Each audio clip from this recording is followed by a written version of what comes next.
네, 시청자 여러분 안녕하십니까. 제주 이슈의 뒷담화까지 하는 시사토크 포커스 인재주입니다. 오는 6월 교육감 선거가 다시 판세를 예측할 수 없는 구도로 바뀌게 됐습니다. 중도 보수 성향의 교육감 예비후보들이 지역 언론사 여론조사 결과를 합산해서 단일 후보를 결정하는 2차 단일화에 전격적으로 합의했기 때문입니다. 6월 교육감 선거는 단일 후보와 이성문 교육감의 양자 대결 구도로 치러질 가능성이 높아지면서 박빙 승부가 될 것으로 예상됩니다. 오늘은 후보 단일화에 합의한 고창근 예비후보와 김광수 예비후보 두 분을 모시고 미니 경선 토론회 형태로 진행을 해볼까 합니다.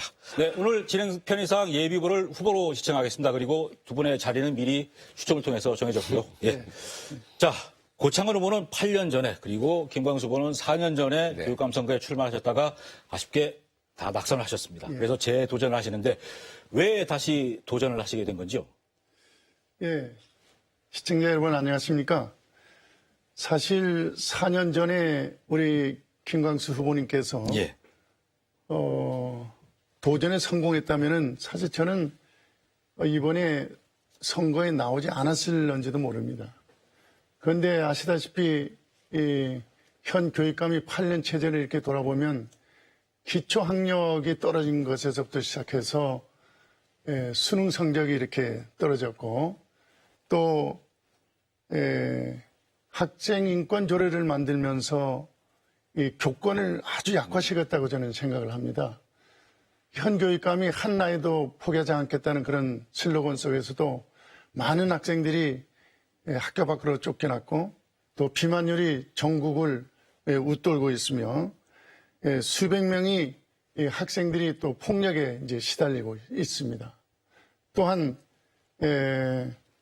인사의 불공정으로 많은 그 선생님들에게 불신을 초래하고 있다고 저는 생각하고 있고 또 일반고 신설 문제 등 어쨌든 교육 당사자와 불통으로 이 사회를 불안하게 만들고 있다고 생각해서 이거는 이 기울어진 이 교육 운동장을 바로 채워야 되겠다는 그런 생각에서 이번 결심을 하게 됐습니다.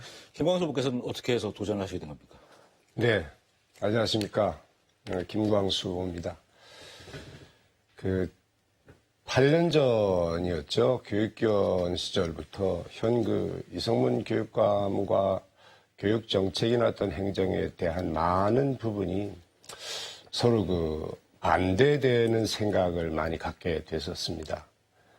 그 내용을 하나씩 앞으로 다시 다 말씀드리게 되겠습니다만은 한마디로 요즘 자꾸 얘기되는 이제 불통이라는 얘기에다가 저는 편견을 하나 더 추가하고 싶습니다.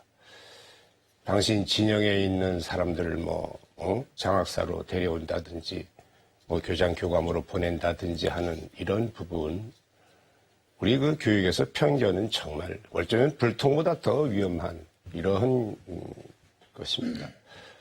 거기다가 교육청에다가 어떤 진영 논리, 정치적인 어떤 민감함. 그래서 이게 도대체 정치 집단이 아닌가 할 정도로 그런 얘기를 이제 많이 듣습니다.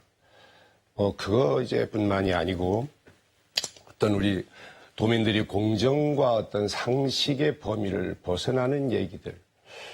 아이비 교육과정이 어떻고, 일반고를 갑자기 어디다가 설립한다고 해서 말을 만들고.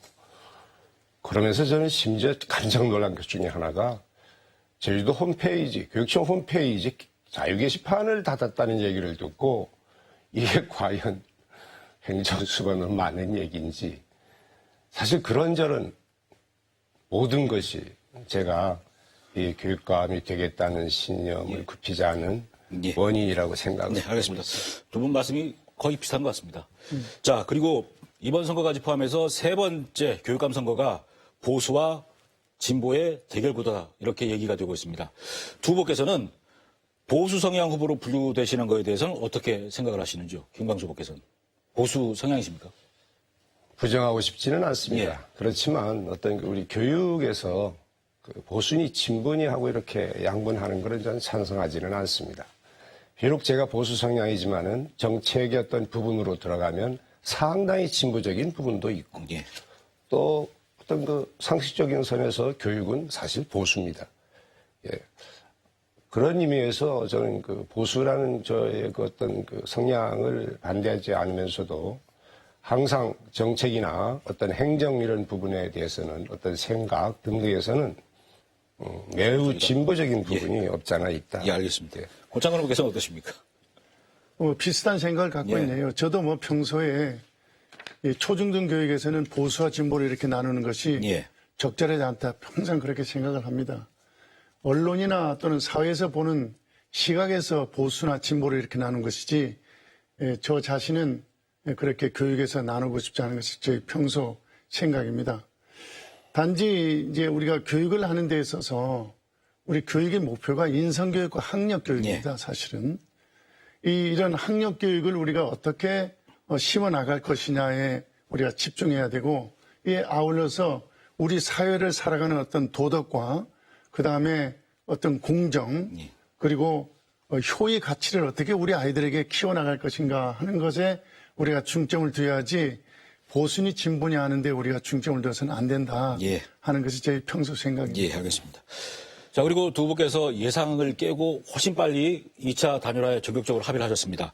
고창근 후보께서는 김광수 후보가 제안했던 언론사 여론조사 합산 방식의 이 단일화를 수용하신 게 어떤 이유 때문이신지요? 사실 이제 앞에서도 말씀드렸듯이 우리 제주교육 운동장이 기울어졌다고 저는 이제 판단을 하고 있습니다. 이 기울어진 운동장을 바로 잡기 위해서 두 후보가 이렇게 출발을 했고 우리 김광수 후보님께서나 저나 뭐 비슷한 어떤 성향 또 제주교육을 바라보는 그런 시점이 나는 같다고 생각을 합니다. 그래서 우리가 단일화를 하는데 서로 약간의 그 견해의 차이를 가져왔지만은 제가 이제 김창식 후보와 단일화한 후에 이거는 내가 내 자신을 열어놓고 대화를 하지 않으면 내가 무슨 소통을 강조하는 사람이냐 하는 그런 생각에서 모든 것을 이제 내려놓고 제가 단일화에 이렇게 임하게 됐습니다. 예. 김광수 후보께서는 뭐 저하고 뉴스 인터뷰 하실 때 처음 그 언론사 여론조사 방식의 단일화를 뭐 얘기하셨는데 어떻게 해서 이 방식을 제안하시게 된 겁니까?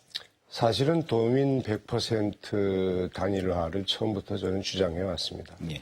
아까 우리 고창근 후보께서 이제 말씀하셨듯이 그 개인이 생각이 조금 차이해서 서로 이제 합의를 못 봤던 내용은 없잖아 있습니다.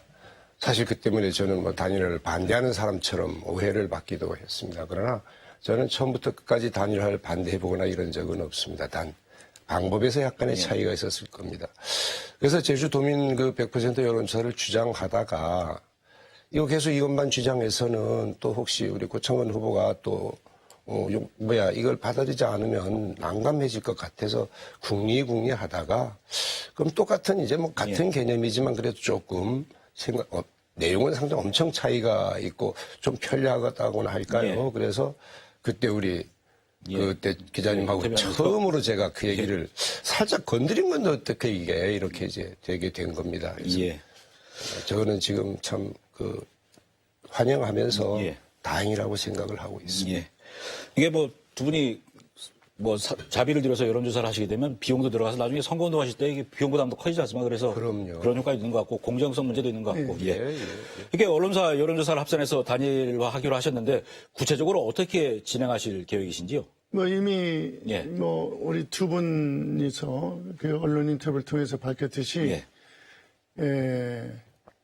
이 언론사 독단적으로 이렇게 조사하는 그러한 방식이나 또는 언론사와 또는 이 방송사가 컨소시엄을 이제 일으켜서 이제 하는 이러한 것들을 종합해서 최소한도 이제 제가 이제 4월 5일 날 발표했기 때문에 4월 5일에서부터 4월 30일까지 조사한 내용을 합쳐서 이제 두 분 것만 합치는 거죠.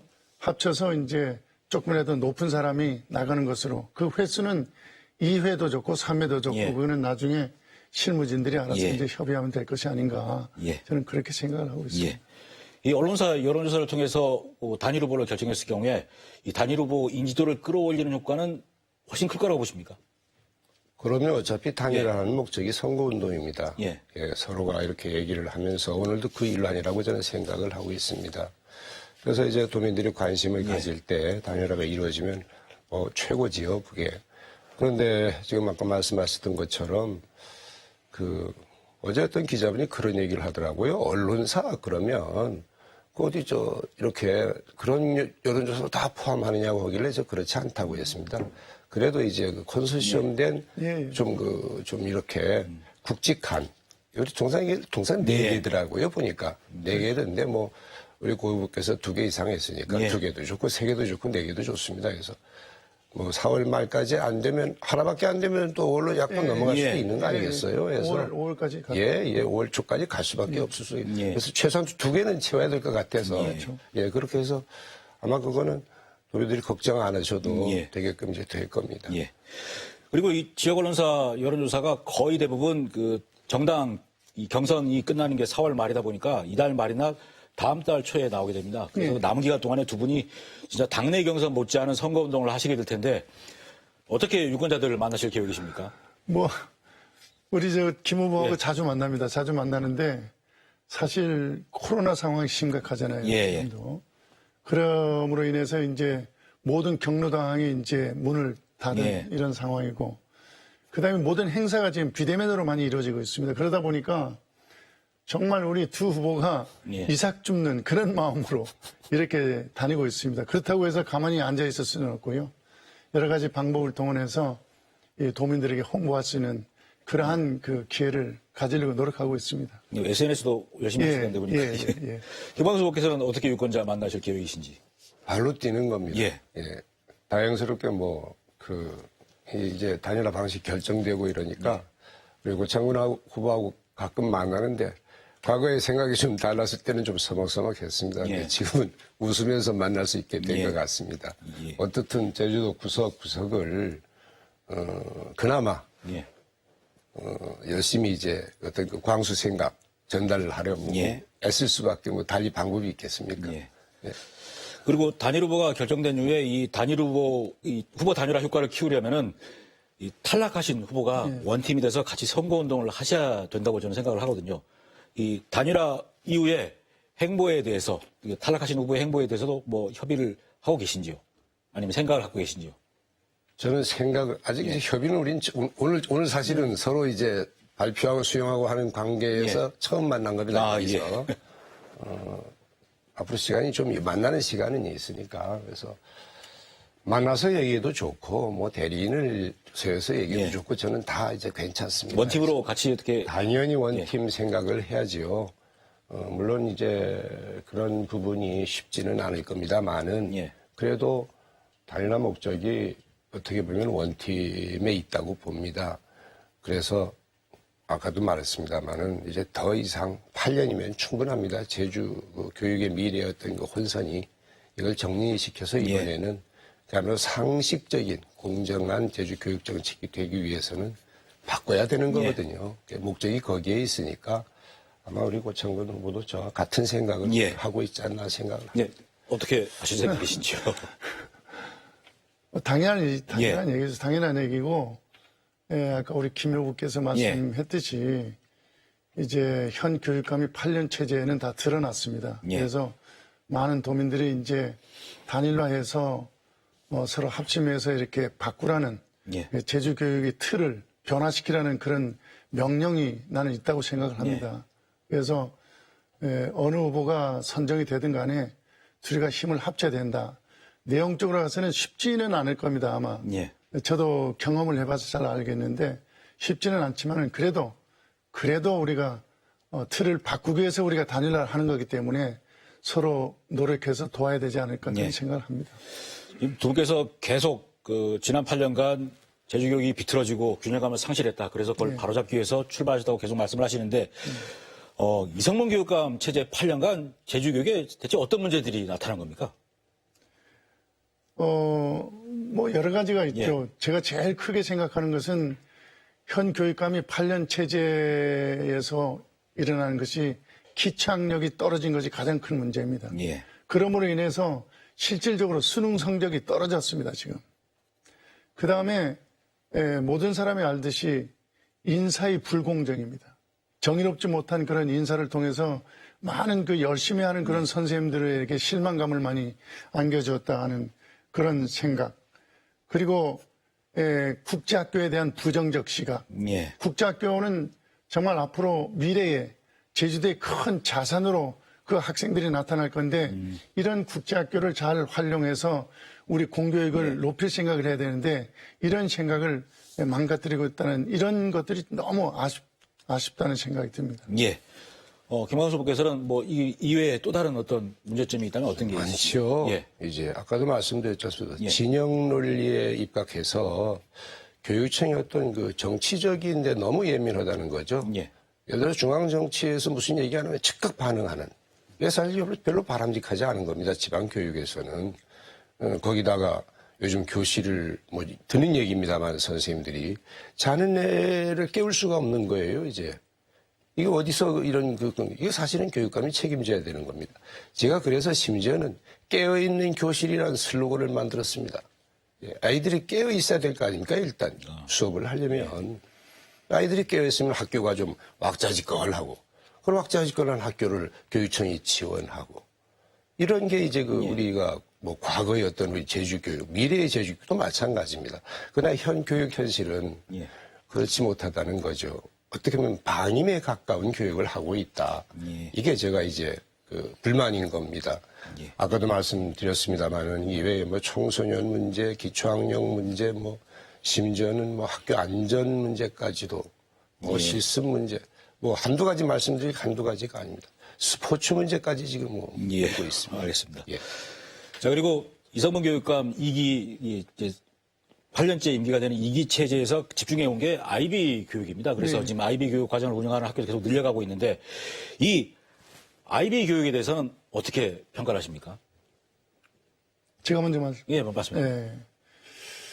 IB 교육은 뭐 말 그대로 국제 학교를 위한 그 교육 프로그램입니다. 뭐 예. 교육 과정이라고도 하고 프로그램이라고도 하는데 이게 국내용으로서는 맞지 않다 저는 그렇게 생각을 합니다. 예. 근본적으로는 왜냐하면 IB 학교가 사실은 초중등 학교가 같이 있어서 같이 이렇게 계단을 밟아야 되고 그다음에 마지막 TP 과정은 우리나라의 수능과 같은 그런 의미를 갖고 있습니다. 예.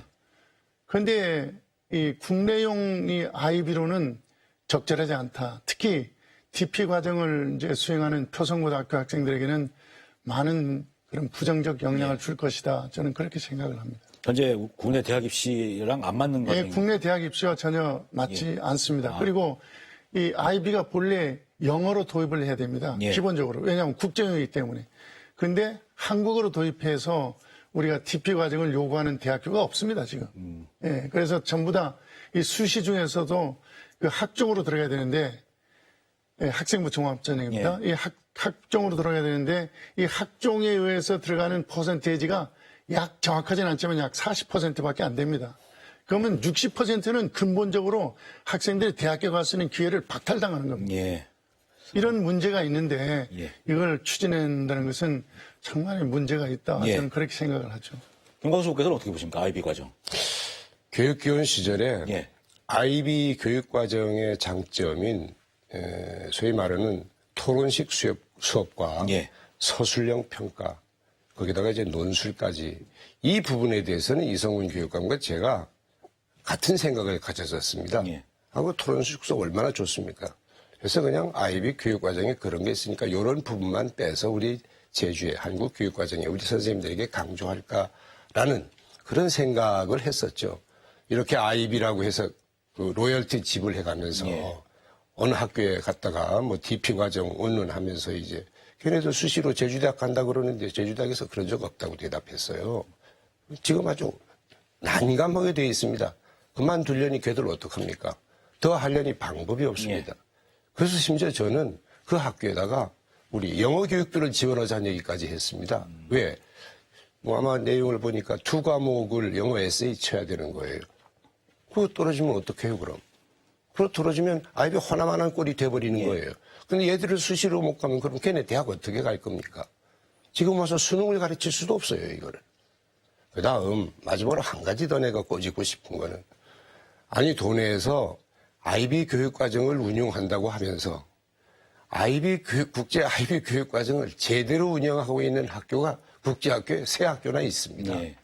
거기 가서 보면 될 거 아닙니까? 공부를. 한 번도 안 갔대요, 교육감이 거기에. 아이비 교육과정 보러. 사실인지 모르겠습니다만은, 아니, 그러면서 어떻게 아이비 교육과정을 운영해요?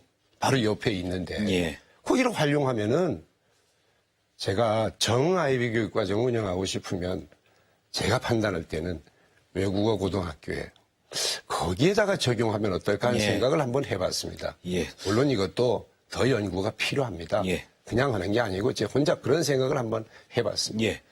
자, 그리고 조만간 고등학교에서 이슈가 될 게 학생들이 원하는 수업을 골라서 듣는 고교학점제라고 생각이 되는데 이성모 교육감은 충분히 고교학점제에 대한 검토를 했고 그리고 선도학교도 운영하고 있으니까 2025년에 예정대로 시행하겠다고 합니다. 만약에 차기 교육감이 되신다면 이 고교학점제는 어떻게 하실 생각이신지요? 이 고교학점제가 예. 2025년부터 예. 이렇게 도입한다고 국가가 발표를 했는데 정부가 이렇게 바뀌면서 또 어떻게 돌아갈지는 모르겠습니다만 고교학점제가 본래 학생들이 원하는 그런 선택 과목을 선택해서 우리 대학처럼 이렇게 수업을 받게 할 수 있는 그런 방안을 이제 말하는 것인데 보통 1학년 때는 공통 과목으로 전부 다 받게 하고 2학년 때부터 선택 과목을 예. 갖게 합니다. 그런데 가장 중요한 것이 이 인프라 문제가 우선 중요하고요. 시설이라든지 또는 교육자의 확보라든지 이런 것이 잘 안 되면은 전문성이 떨어지거든요. 그리고 학생들을 이동하는 그런 과정에서 한 학교에서만 이동하면 괜찮은데 만약 이 학생들이 다른 학교에 가야 한다면 이동에 따른 여러 가지 그 생활지도 문제라든지 이 문제가 한두 가지가 아닐 거라고 생각을 합니다.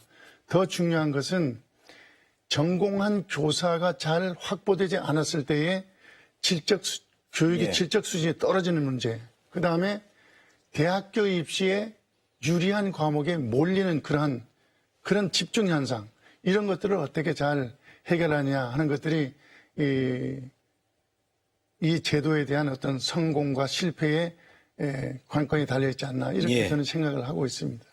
김광수 후보께서는 고교학점제 어떻게 예, 드릴 생각하십니까? 말씀이 참 많습니다. 예. 애초에 고교학점제를 문재인 대통령 공약으로 나왔던 내용입니다, 이게.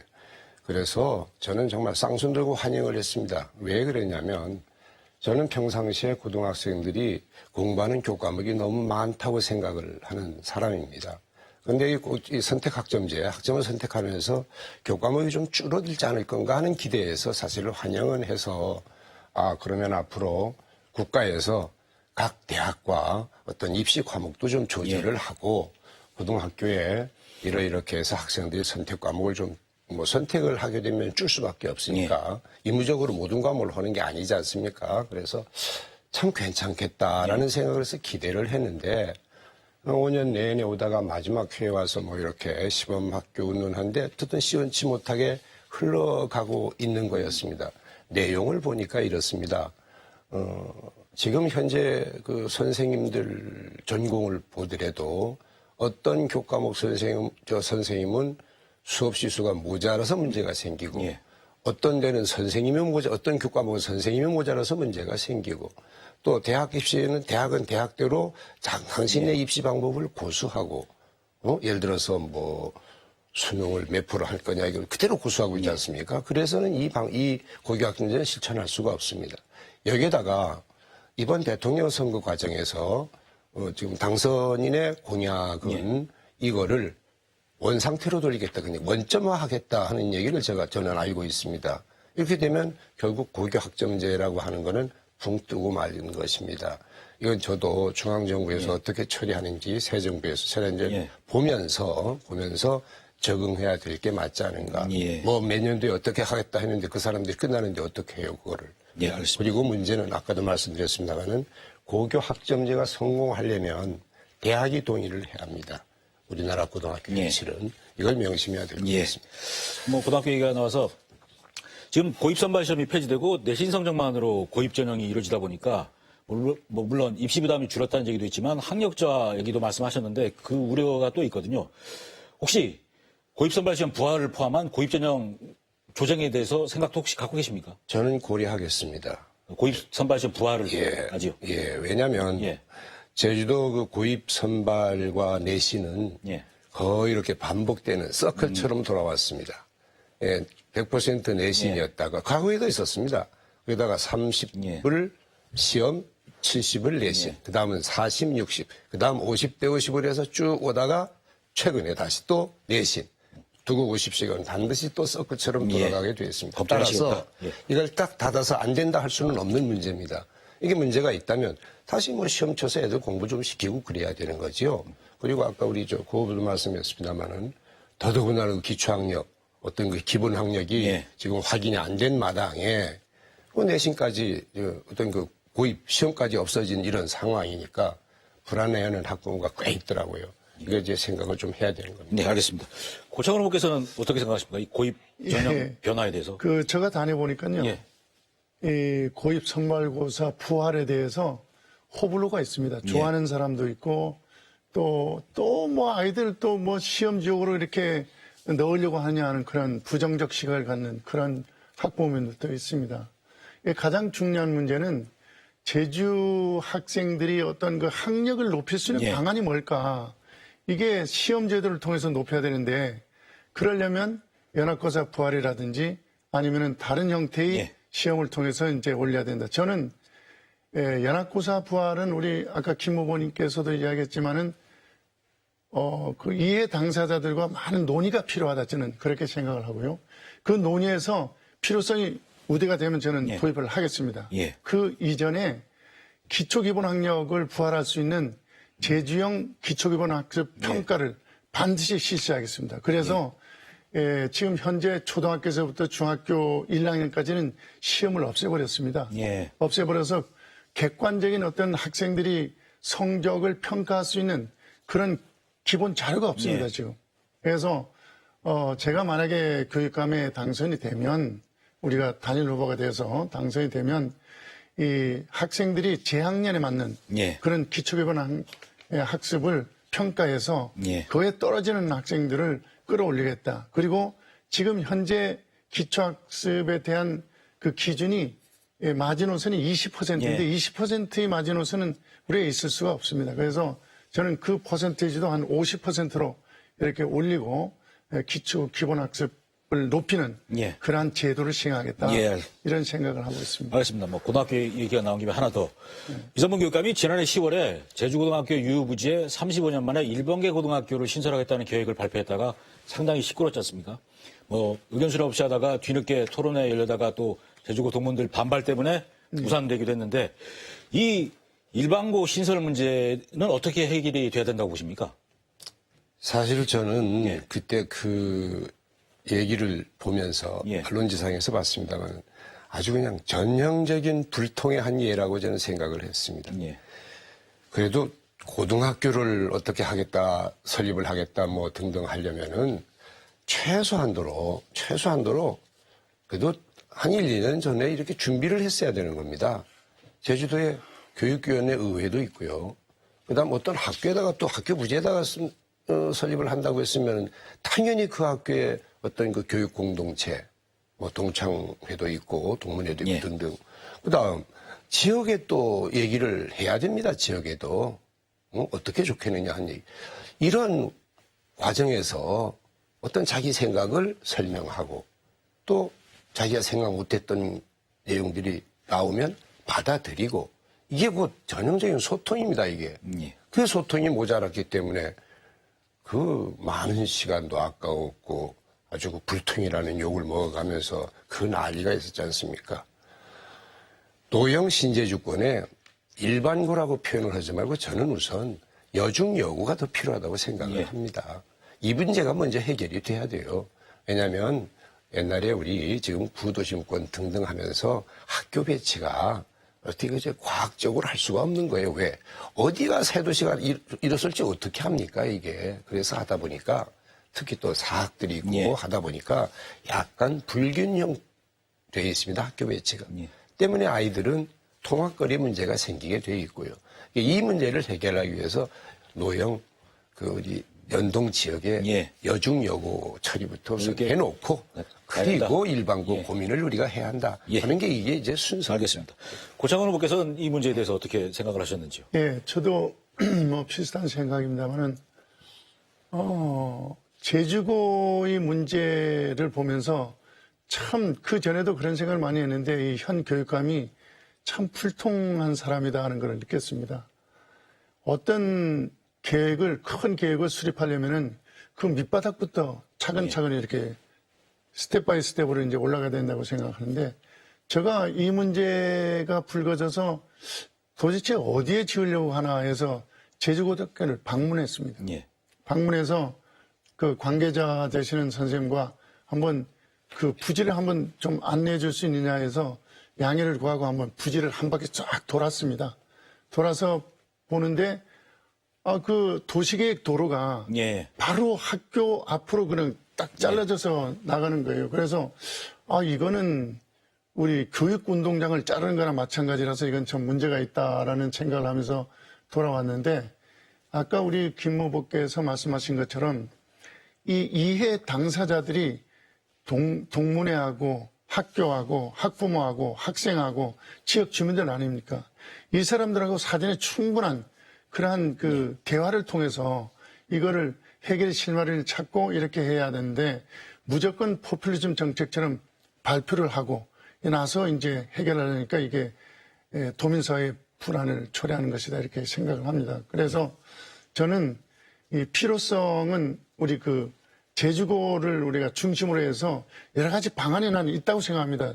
대화를 나눠보면 동문들과도 이렇게 대화를 나눠보면 방안이 충분히 있어요. 아까 우리 그 여중고를 이제 설립해야 된다는 그런 조건도 말씀하셨지만은 여중고를 떠나서 그 모든 것을 해결하기 위해서는 우리 제주고 동문과 또는 제주고등학교와 그 학부모들과 그 지역의 사람들과 논의를 하다 보면 좋은 안이 나올 것이다. 저는 그렇게 생각합니다. 예, 알겠습니다. 자, 그리고 지난 8년간 이 교장 공모제가 상당히 확대가 됐습니다. 그리고 평교사도 공모 학교장이 될 수 있도록 인사 시스템이 바뀌었습니다. 이런 인사 시스템 변화에 대해서 어떻게 평가하십니까?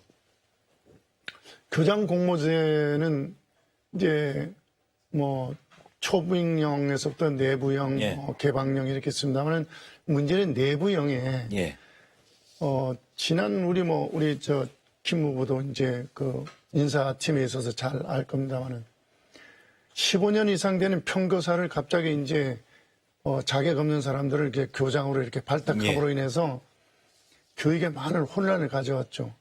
이 혼란을 가져온 것 중에서도 특히 자기 쪽 사람들을 이렇게 채용함으로 인해서 정말 열심히 하는 그러한 선생님들에게 실망감을 많이 가져다 주었다고 생각을 합니다. 교장은요, 단계별 어떤 그 경험이 굉장히 필요합니다. 부장교사는 부장교사로서, 교감은 교감으로서, 교장은 교장으로서의 그런 역할이 있는 거예요. 이런 역할을 안 해봤던 사람이 갑자기 교장 역할을 하면 대화가 잘 안 됩니다. 그래서 이런 문제, 그 다음에 정말 열심히 하면서 승진하고자 하는 이런 사람들에 대한 실망감, 이런 것들을 많이 저는 주었다고 이렇게 생각을 해서 이거는 반드시 바로 잡아야 된다. 저는 그렇게 생각을 하고 있습니다. 김광수 후보께서는 어떻게 생각하십니까? 사실 이게 이 제도의 취지는 어떤 그 전문적인 분야의 능력이 있는 부분을 전문적인 학교에 어떤 특수한 고등학교 같은 곳에 모셔다가 어떤 아이들에게 뭐 취업이라든지 어떤 비전을 제시하게끔 하는 그런 데 있었는데 거기에 이제 교사가 포함이 된 겁니다. 사실은 포함이 돼서 전라남북도나 광주 이쪽에 보면 아주 그 벽지에 교장 선생님들이 가기 싫어하는데 그 지역의 선생님을 교장하는 그래 아주 효과를 보는 곳을 한 두어 곳 제가 봤습니다. 근데 제주도 같으면 뭐 또 제주도 그런 데도 있어서 그럴 수도 있다는 생각을 제가 평상시에 가졌었는데 이거를 그 전에는 없었습니다. 제도는 있었지만 그 평교사를 보낸 적은 없었습니다. 교육감이. 근데 8년 전 이제 우리 지금 교육감이 당선되면서 맨 처음 시작을 했습니다. 했는데 당시에 전교조 지부장 출신들 몇 분을 시켜서 말썽이 많았지요. 그리고 또 그 선발 과정에서도 얼마나 또 얘기들이 많았습니까? 제가 교육견 할 때 그 내용을 잘 알고 있습니다. 사실 저는 국가 정책을 반대하고 싶은 생각은 없습니다. 그러나 이거를 운영하는 데는 합리적이어야 되죠. 그리고 아까도 말씀드렸습니다만은 공정과 상식에 어긋나서는 안 되는 거예요. 교장 공모제를 통해서 그러면 이성문 교육감이 어떤 코드 인사가 되고 자기 사람 심기가 심했다고 보시는 겁니까? 그게 아마 대표적인 예가 아닐까 하는 생각이 되겠습니다. 제가 아까 불통에다가 편견을 더한 이유가 바로 거기에 그 편견이 있었던 겁니다. 예. 네, 알겠습니다. 자, 그리고 국제학교 얘기도 언뜻 나왔는데 제주국제자유도시 개발센터는 제주 영어교육도시에 국제학교를 3개 더 유치하려고 하는데 이 국제학교 설립 승인 권한을 갖고 있는 이성문 교육감이 반대 입장을 보이고 있어서 지금 진행이 안 되고 있습니다. 국제학교 정책은 어떻게 가야 된다고 보시는지요? 지금 현 교육감이 국제학교를 바라보는 시각, 이것이 굉장히 예. 중요하다고 생각하는데 이게 굉장히 부정적입니다. 그리고 귀족학교라는 그런 허울을 이제 덮어씌우고 또 하나는 학생 충원율이 부족하다 뭐 이렇게 이제 보고 있는데 지금 제가 알기로 현재 국제학교 4개 학교의 충원율이 거의 90%에 육박을 합니다. 그리고 물론 이제 귀족학교라는 그러한 개념으로 이렇게 프레임을 씌우는 것은 난 옳지 않다. 예. 이렇게 자본주의국에서 그렇게 생각을 하고요. 그 다음에 우리가 국제학교를 아까도 제가 앞에서 말씀을 드렸습니다마는 국제학교를 통해서 우리가 뭐를 얻어들일까, 특히 제주도 교육에 예. 이런 거를 깊이 고민을 해야 되고 이 국제학교 출신 학생들이 앞으로 제주도의 큰 자산이 될 것이라는 그런 긍정적 마인드를 가지고 교육감은 국제학교에 좋은 그런 관계를 예. 가지면서 국제학교에 좋은 어떤 그 커리큘럼이라든지 교수학습 방법이라든지 교류를 통해서 예. 우리 제주도 공교육을 키워나갈 수 있는 그러한 그 마인드를 가져야 된다. 저는 그렇게 생각하고 국제학교는 여건만 되면 허락된다면 더 와야 된다? 와도 된다. 예, 더 알겠습니다. 추가로 해야 된다. 저는 예. 그렇게 생각을 합니다. 김범수 후보께서는 어떻게 보십니까? 국제학교 추가 유치 이런 부분에 대해서. 약속의 문제입니다. 예. 현 교육감은 출발할 때 당시 철저하게 반대를 했었죠. 그래서 이분에게 국제학교에 대한 어떤 생각을 기대하기는 저는 예. 불가능하다고 봅니다.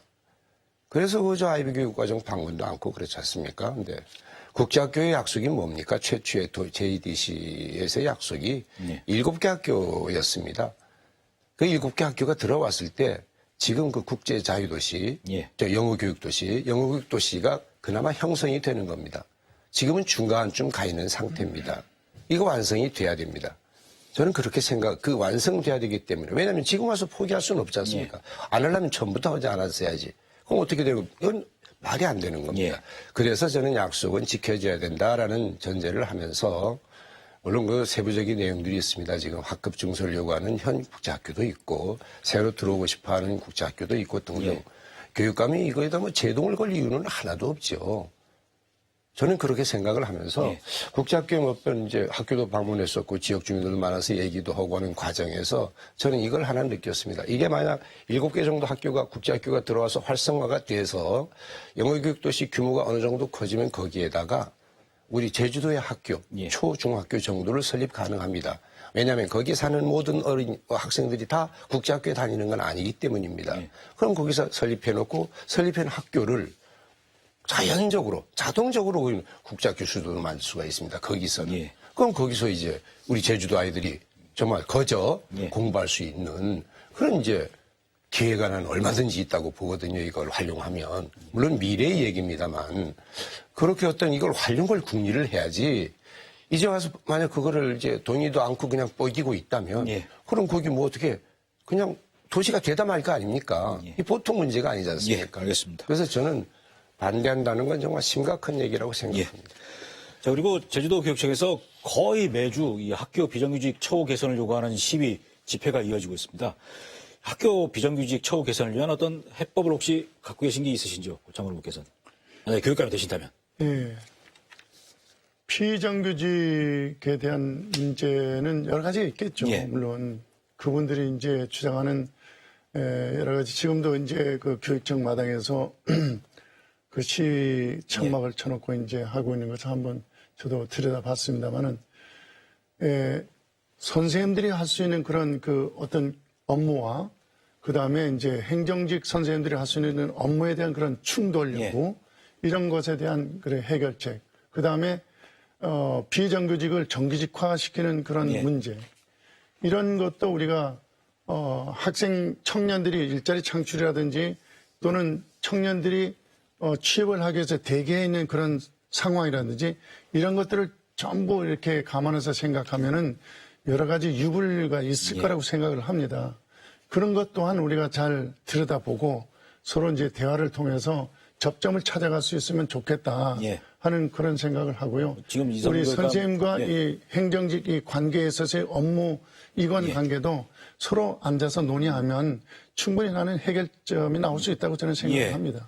이 학교 비정규직 처우 개선 그리고 지금 그 교사하고 교육공무원 간 업무 갈등 얘기를 하셨는데 뭐 두 부분에 대해서 어떤 좀 해법을 갖고 계신지. 이거는 지금 얼마 전에 농성을 했던 거기는 공무원 노조. 공무원 노조죠. 그래서 선생님과 일반직과의 그 업무 분담 관계 때문에 했었고 지금 질문은 비정규직 처우 개선에 대해서 어떻게 그거는 하시는지. 저보다 훨씬 전에 또 농성을 했었습니다. 저도 이제 방문을 해가지고 대화를 해봤는데 문제는 이제 급여 문제입니다. 교육감이 비정규직을 정규직으로 어떻게 임명을 한다든지 하는 거는 상당히 다른 문제입니다. 그러나 비정규직 분들의 급료, 즉 보수를 어느 정도 4인 가족 기준으로 가장 아닙니까? 사회적으로 똑같은 어떤 그 가장이 아이들이 건강하기 위해서는 이 생활 수준은 비슷해져야 되는 거 아니겠습니까? 그러면 이 보수가 문제가 되는데 최소한도로 대한민국에서 17개 시도 중에서 교육청 산하 교육청 17개 시도 중에서 최고는 아닐지라도 2등 정도의 보수는 나가야 된다는 겁니다. 그거 왜 뒤로 저기 보이지 않을 정도로. 근데 제가 판단했을 때는 이성민 교육감 8년 동안에 틀림없이 변화가 있었습니다. 비정규직 처우에 대해서. 뭐 인정할 건 인정해야죠. 그렇지만 문제는 아직도 모자라는 데 문제가 있는 겁니다. 그 인색할 게 아니에요. 심지어 어떤 부분은 제주도청보다도 모자란다는 말들이 있습니다. 그래서 이런 걸 좀 현실화해서 그분들이 그런 문제 가지고 투쟁하게끔 해서는 전 안 된다고 봅니다. 뭐 그 외에 비정규직이라고 표현해서 그렇습니다만 뭐 공무직이라 그럽니까 표현이 한데 여기서 그렇게 표현이 됐기 때문에 쓰고 있습니다만은 이 외에도 뭐 학교에 무슨 지원하는 강사 문제라든지 등등 우리가 고려할 부분이 상당히 많습니다. 두 분 다 이게 이성문 교육감 시절에서 학교 비정규직 처우 개선에 대해서 노력이 좀 덜하다고 보시는 겁니까? 예, 알겠습니다. 이 학교 비정규직 통과 대화를 해야 된다고 생각합니다. 이 학교 비정규직 문제와 관련돼서 또 계속 사고가 났던 게 학교 급식실 음식물 쓰레기 감량기에서 손가락이 절단되는 사고가 계속 일어났지 않습니까? 뭐 대책을 요구했는데도 또 나고 하는데 왜 이런 사고가 계속 반복된다고 보십니까? 안전에 대한 불감증이라고 저는 생각을 합니다. 어쨌든 교육청 당국에서 한번 사건이 일어나면 그 사건에 대한 근본적인 문제가 뭔가 이런 거를 종합적으로 이렇게 분석하고 검토하고 이제 분석해서 다시는 이런 사건이 일어나지 않도록 교육도 하고 안전교육을 철저하게 해야 함에도 불구하고 이거에 대해서 너무 방관한 것이 아닌가 하는 그런 생각이 들어서요. 앞으로는 요거를 좀 개선해서 좀 더 안전한 그런 교육 환경 또는 그 작업 환경을 만들어가야 된다. 그렇게 생각하고 있습니다. 이 상황 어떻게 보고 계셨는지요? 정말 걱정스럽습니다. 그래서 제가 한 4학교를 방문을 했습니다. 그 음식물을 부셔서 말려가지고 뭐 나중에 재활용합니까? 근데 이제 청소하다가 이제 여러 명이었습니다 보니까. 그래서 어떤 데서는 뭐 이제 잠가놓고 안 쓰는 데도 있고, 지금 또 어떤 데는 이거를 또 다른 걸로 바꾸겠다는 학교도 있었습니다. 그 분쇄기로 흘러내려보는 이게 문제가 있죠 그것도. 그래서 정말 이게 심각한데 한 대당 가격이 만만치 않은데 이거를 다 폐쇄할 수도 없고 이 운영하자니 안전에 문제가 있고 해서 저는 이거에 대한 이거 그냥 아까우니까 써야 되는데 관리만 급식 보존이라든지 영양사분들이 하지 말고 어떤 전문가가 관리할 수 있는 방법이 없는가. 그분들은 그냥 쏟아놓기만 하는 그런 방법이 없는가. 정말 이것도 이제 좀 어떤 전문가들 얘기를 좀 들어서 왜냐하면 버리기엔 너무 아깝고 어차피 있어야 되기 때문입니다. 그런 안타까움이 있습니다. 그리고 이번 기회에 정말 다치신 선생님들, 선생님의 보조하시는 분들 정말 안타깝게 생각하면서 쾌유를 빕니다. 예, 알겠습니다. 자, 이제 뭐 경선 같은 선거운동을 하셔야 되는데 뭐 두 분께서 지금 계속해서 여러 가지 교육 관련 공약들을 발표를 하고 계십니다. 예. 그중에 내가 만약에 교육감이 된다면 이거는 꼭 해봐야겠다 이런 생각으로 발표하신 공약이 있다면 어떤 건지 먼저 김광수 후보께서. 예, 여기서 공약을 다 말씀드릴 수는 없어요. 가장 하고 싶은 공약. 예. 예, 우선 예. 우리 고창근 후보도 그런 얘기를 했습니다만은 코로나19로 해서 뭐 요즘은 오미크론 아이들에게 비대면 교육을 하다 보니까 도대체 우리 아이들이 공부를 하는 건지 즉 그걸 이제 옛날에 요즘은 성적 얘기를 하면 나쁜 사람이 되고 있습니다. 근데 아이들이 교육하는데 당연히 성적 얘기를 해야지요.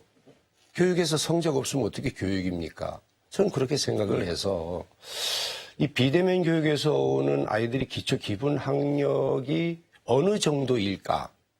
사실 비대면 교육이 아니고 대면 교육에서도 현 교육적 시스템은 평가를 없애는 바람에 아이들 위치가 어딘지를 모르는 거예요. 예.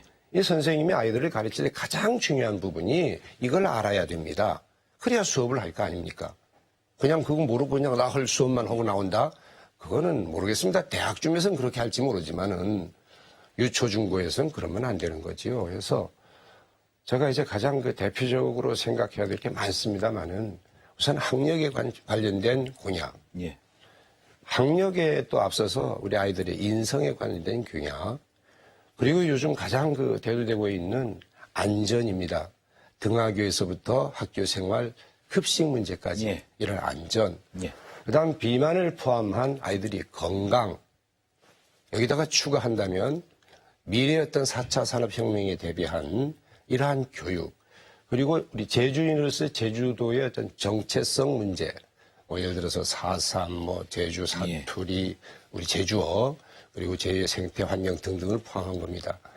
그리고 전 너무 욕심이 많습니까? 이제 추가한다면 변화하는 기후에 대한 어떤 기후교육. 저는 이거를 지구교육이라고 표현을 하고 있습니다만은 미래의 우리 아이들을 위해서 반드시 필요한 교육이어서 이런 것들을 묶어서 공약으로 낼 생각입니다. 예, 알겠습니다. 예, 고창근 후보께서는 어떤 공약들을 좀 추진하실 계신지. 뭐 공약들이 이제 많겠죠. 우리 김 후보님도 다양하게 제시를 하셨는데 저는 크게 한 서너 가지만 크게 이제 말씀드리겠습니다. 일단은 소통을 해야 되겠다 하는 그런 생각을 합니다. 가장 지도자의 덕목이 소통이 가장 중요하다고 생각하기 때문에 다양한 그런 현장의 목소리를 들 수 있는 그러한 기회를 마련하겠다. 그래서 우리 교육감 직속 어떤 참 소통 창구를 마련해서 여러 가지 다양한 그런 의견을 받는다든지 하는 그런 생각을 갖고 있고요. 그 다음에 아까 이제 김 후보께서도 이제 언급했지만은 제가 늘 언급하는 것이 기초 기본 학력을 높일 수 있는 그러한 제도를 제도형으로 반드시 만들어 놓겠다. 그래서 재학력 평가 이걸 실시하겠다는 그런 내용과 그 다음에 여러 가지 사회 변화에 따라서 이제 제주 고교 체제 개편을 전반적으로 다시 들어봐야 하는 그러한 경우도 있고요. 여러 가지 이제 세안들이 많이 있습니다만은 그것은 차츰 이렇게 말씀하도록 이렇게 하겠습니다. 자, 마지막으로 두 분께서 왜 본인이 단일 후보가 돼야 되고 왜 교육감이 돼야 되는지 학생, 교사, 학부모, 유권자들에게 정리 말씀을 좀 부탁드리겠습니다. 먼저 김광수 후보께서 말씀해 주시죠. 예, 존경하는 정말 사랑하는 도민 여러분. 저는 4년 전에 한번 실패를 했습니다. 아깝게 실패를 했는데 그걸 정말 교훈 삼아서 이번 다시 이제 재도전을 하고 있습니다. 제가 교육감이 돼야 되는 이유는 뭐 한두 가지가 아닙니다만은 간단히 표현하면 40여 년 제가 교육에 평생을 투자하면서 제주교육의 미래를 위해서 생각해뒀던 어떤 내용들을 한번 실천해보고 싶습니다. 어떤 분은 8년 하고도 더 하고 싶어 하는 분도 계십니다. 그러나 저는 약속한데 40년 교육에 봉사한 이 내용을 제주교육의 미래를 위해서 다시 투자를 한다면 4년이면 충분합니다. 4년 이상이면 저는 솔직히 자신이 없습니다. 제 새로운 생각이 없기 때문입니다. 그게 무슨 자리에 타면서 그렇게 오래 있을 자리가 아닙니다. 제 어떤 인생 마지막 4년 동안은 그동안에 제가 교육에 헌신하고 느껴온 제주 미래 교육에 대한 어떤 그 실천의 장으로 한번 삼아보고 싶어서 교육감에 출마를 하게 되었습니다. 도민 여러분, 김광수 꼭 기억해 주시기 바랍니다. 고맙습니다. 네, 이번에 고창근 후보님. 제가 평소에 생각하는 어떤 교육 수장은 가장 큰 덕목이 소통이라고 늘 생각해 왔습니다. 그래서 영어 평생을 이제 영어 교육을 전공한 교사로서 살면서도 소통을 제일 가치로 이렇게 생각해 왔습니다. 저는 평생 영어 교사, 교감, 학교 교장으로서 교육에 헌신해 왔고요. 또 교육청에서 연구관, 장학관, 교육국장으로서 또 경영에 이렇게 많은 그런 경험을 쌓아왔습니다. 퇴직한 후에는 영국 국제학교에서 약 6년간 경영위원으로 일하면서 국제학교에 대한 어떤 깊은 그런 마인드와 경영 철학도 배웠습니다. 또한 평생교육기관인 탐나문화대학 학장으로서 또 교육을 이렇게 맡으면서 지도자의 덕목을 이렇게 쌓아왔습니다. 오로지 이것은 제주교육이 발전을 위해서 제주교육 유초 중고의 교육의 발전을 위해서 제가 노력해온 그런 자본이라고 이렇게 생각을 합니다. 앞으로 제가 가질 수 있는 이러한 든든한 자원이 제주교육 발전에 큰 힘이 될 수 있도록 적극 지원을 부탁드리겠습니다. 도민 여러분, 다시 한번 고창근이가 제주교육을 위해서 마지막 힘을 쏟아부을 수 있는 기회를 줄 수 있기를 간곡히 부탁드리겠습니다. 감사합니다. 네. 두 분 끝까지 후보 단일화 약속 지켜주시고 남은 기간 선의 경쟁 기대하겠습니다. 예. 오늘 두 분 감사합니다. 감사합니다. 예. 감사합니다. 정하나, 예. 네, 교육감 후보들에겐 다른 선거 후보처럼 기호 1번, 기호 2번 같은 번호가 부여되지 않습니다. 또 투표용지에 기록되는 후보자 순서도 투표소마다 다 다릅니다. 교육의 정치적 중립을 위해서 교육감 후보는 정당 소속이 아니기 때문이고 그래서 정치인들처럼 치열한 선거전도 벌어지지 않습니다. 그러다 보니 교육감 선거에 대한 관심이 떨어지면서 적당히 투표하는 깜깜이 선거가 되었습니다. 오는 6월 교육감 선거는 미리 어느 후보가 어떤 공약을 발표했는지 꼼꼼히 살펴본 후 제대로 투표를 해보자고 감히 말씀을 드립니다. 네, 포커스 인제주 오늘은 여기서 마치겠습니다. 고맙습니다.